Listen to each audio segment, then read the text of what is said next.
언젠가 처음엔 천체망원경을 갖고 싶었다.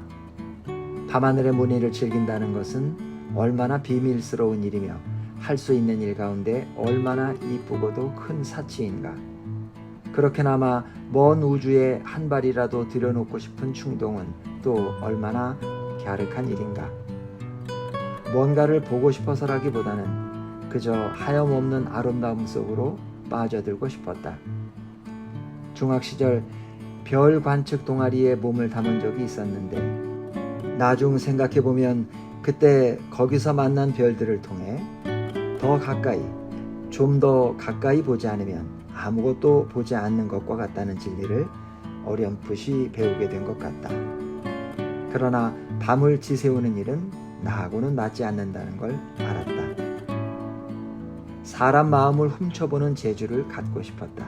그 사람이 무슨 생각을 하고 있으며 더군다나 나와 관련된 그 무엇에 대해서 그의 속마음을 훤히 들여다볼 수 있는 초능력을 갖고 싶었다. 초능력이 아니더라도 기계 하나쯤을 발명해 누군가의 신체에다 플러그 같은 걸 꽂고는 책장처럼 넘기면서 그의 마음을 훤히 읽을 수 있었음 했다. 아마도 그 사람을 좋아해서였으리라. 사람에 관해서가 아니라면 왠지 아무 일도 일어날 것 같지 않았던 18살의 막막함 때문이기도 했으리라. 유난한 봄날이었다. 음악 시간. 창밖으로는 야채를 파는 아저씨의 확성기 소리가 들려왔고 음악실에 모인 우리들은 마치 그 소리와 겨루듯 어떤 독일 가곡을 따라 부르고 있었다. 확실히 살짝 맛이 간 이상한 봄날이었다. 곡이 끝나면서 피아노 반주를 마친 음악 선생님이 맨 뒤에 앉은 나에게 일어나 보라고 했다. 자신의 피아노 반주에 맞춰 혼자 그 가곡을 불러보라고 했다. 남 앞에서 고개를 잘 들지 못하는 나는, 더군다나 봄날이면 이상한 울렁증으로 힘들어하는 나는 뛰쳐나가지 못하고 꼼짝없이 그 자리에 서서 그 노래를 불렀다. 학교 합창단에 들어오라는 불덩이가 발 앞에 떨어졌다. 대답을 하지 않자 교무실로 불려갔고 싫다는 말은커녕 그 어떤 말도 하지 못하고 합창단원이 되었다. 나를 사로잡는 일이 생긴 것이다. 나는 무인도에서 무엇보다도 몰두할 만한 것을 찾은 셈이었다. 그러는 사이 내 울렁증도 세상의 기준에 답을 할 수 없는 답답함도 말끔하게 씻기는 기분이 들었다. 음악이란 건 확실히 그랬다. 어떤 시간이든 인내할 수 있었다. 각각 내 파트에서 하나로 뿜는 음들을, 소리들을 비오는 날이면 더 멀리 울려 퍼지게 할 수 있다는 것. 음의 높고 낮음으로 길을 만들어 갈 수 있다는 것. 학교 수업을 빼먹고 참가한 합창대회에서 작은 트로피를 데려올 수 있다는 것. 나는 껍질 밖으로 기어나오고 있었다. 자주 머리와 가슴이 헛헛하기도 했으나 새로운 한쪽으로 물든다는 것은 확실히 사람을 아프게 하는 구석이 있었기에 견딜 수 있었다. 나는 공부의 정반대쪽으로 점점 더 음악 속으로 몰입해 들어갔다. 이 모든 말썽들은 딱딱하고 차가운 세상의 한쪽 면을 분명히 용접하고 있었다. 음악실 열쇠를 맞는 아이가 되었다. 아침 일찍 음악실 문을 열고 저녁이면 음악실 문을 닫는 배역이었다.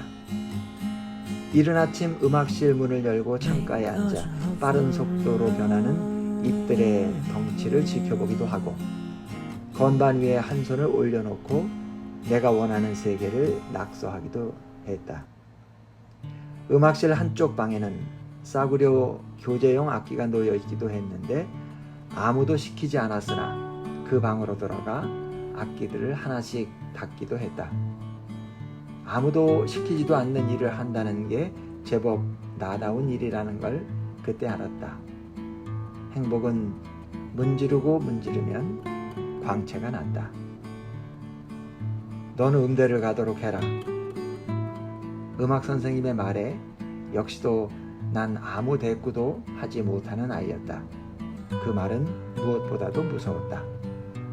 아직 아무것도 결정할 수 없는 나이에 무엇을 하게 되리라는 예측은 무서운 것이었다. 그가 음악실을 나가고 나는 멍하니 서서 음악실 한쪽 방을 쳐다보고 있었다. 나는 이상한 이끌림으로 음악실 한쪽 방문을 열었다. 나는 뭔가를 찾을 것이 있는 아이처럼 온 방을 다 뒤지기 시작했다. 구석에 세워진 낡은 합판 같은 교재들을 치우자 검은색 등산 배낭 하나가 보였다. 어느 학교에나 있을 법한 귀신 이야기가 떠올라 머리카락이 곤두섰다. 워낙 오래된 먼지는 가방을 끌어내도 풀썩거리지 않았다. 가방이 뭔가를 담고 있다면, 그것도 낯선 가방이라면 나는 그 가방을 열어야 한다. 어쩔 줄 모르겠는 마음으로 가방을 열었더니 수건과 추리닝과 랜턴 같은 것들이 쏟아져 나왔다. 그리고 배낭 맨 밑에 인조가죽으로 감싸인 딱딱한 뭔가가 만져졌다. 카메라였다. 나는 그때까지만 해도 단 한 번도 내 손으로 카메라를 만져본 적이 없었다. 그 오래된 카메라를 만지고 있자니 한참을 달리고 난 사람처럼 심장이 뛰기 시작했다. 카메라를 가져갈 것인가 어쩔 것인가 하는 흥분으로 온몸에 솜털들이 일어섰다. 카메라를 가져가기로 했다. 필름을 사서 며칠 동안 학교와 우리 집 사이길 풍경들을 찍었다. 사람이 지나가지 않는 골목길과 전봇대와 길가에 아무렇게나 붙여놓은 포스터들을 찍었다. 셔터 소리를 들을 때마다 뭔가 알 수 없는 감정으로 두근거렸다. 다 찍은 필름 한 통을 사진관에 맡긴 뒤에 다시 카메라를 그 배낭 안에 넣었다. 다음 날 사진관 아저씨는 아무것도 찍히지 않은 필름을 현상에 놓고 그걸 버릴까 어쩔까 하다가 그냥 두었다며 나에게 건넸다. 아저씨는 나의 허여멀건한 표정 때문이었는지 돈을 들고 멍청이 서 있는 나에게 한마디만 했다. 그냥 가라. 고장난 카메라구나 생각했다. 더 이상 카메라를 가질 수 없다고 생각하니 바람 속에 혼자 떨어져 나간 기분이 들었다. 누군가 버리다시피 한 배낭 속의 카메라를 내 것으로 만들기엔 너무 어렵고 너무 여렸고 그래서 바닥이었다. 나중에 카메라에 대해 조금 알고 나서야 작동이 안 되는 고장난 카메라였던 게 아니라 한 번도 카메라에 필름을 넣어보지 않은 미숙함 때문이었음을 알게 되었다.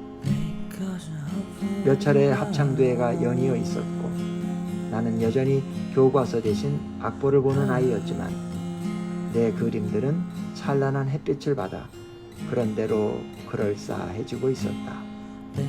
얼른 22살이 되고 싶었다. 창문을 열면 코끝을 간지리는 바람, 동네 사람들이 내는 소음, 금간 창문 아래로 보이는 낮은 학교 담장, 자취생들이 널어놓은 것 같은 흰 빨래 위로 내려앉던 햇살들, 그리고 소년들의 합창. 나는 이 장면을 누구에게도 양보하지 않으리라. 생각하기만 하여도 저절로 눈이 감겨지는 이 장면들을 나는 어쩌면 끝까지 가지고 가리라. 그렇게 나는 17과 18 필름 같은 소년의 껍질을 벗고 있었다. 그 후로 나는 세상의 아름다움을 보지 못하는 게 가장 두려울 것 같았고 그것을 어떻게 해보려고 사진을 찍기 시작했다. 실명하는 것. 나는 여전히 그것이 세상에서 제일 무섭다.